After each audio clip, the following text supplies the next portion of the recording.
health-related news and new here at 5. You know, today is World Cancer Day. It's a day meant to raise awareness and encourage prevention, detection, and treatment. We can tell you, unfortunately, cancer is one of the leading causes of death across the globe. And this year's World Cancer Day theme is Close the Care Gap. And that's because experts say there isn't always equal access to resources. WCNC Charlotte's Chloe Leshner is live for us at Novant Health to talk about some proposed solutions. You know, Chloe, we've talked at length about healthcare inequities from a pandemic perspective, but we're talking about cancer today. How are local organizations working to close these gaps? Hey, Vanessa, well, there are tons of groups in the area putting time and resources into making sure that no matter who you are, where you live, or how much money you make, you still have access to quality medical care, because when it comes to cancer treatment, these inequities can really cost lives.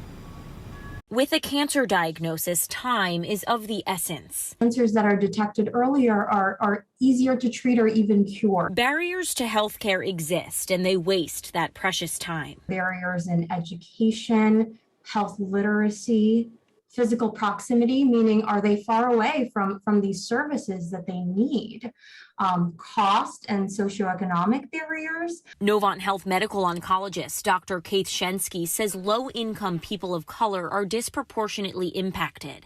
In an effort to meet people where they are, Novant Health has opened primary care offices in target neighborhoods and brought screening tools like a mobile mammography unit into the community. I can come up with a care plan, come up with a chemotherapy plan, but if my patient is not able to come to their appointments reliably, how would we facilitate that care anyway?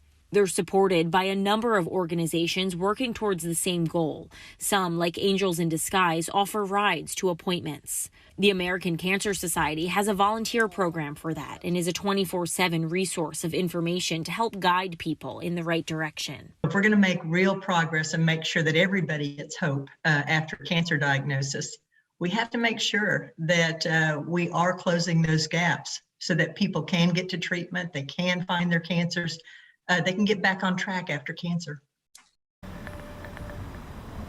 Doctors say COVID also had a huge impact here. So many people put off their annual visits or screenings. So doctors say that there has been an increase in advanced stage cancer diagnosis, again, especially in those low income minority groups. Live in Charlotte, Chloe Leshner, WCNC Charlotte.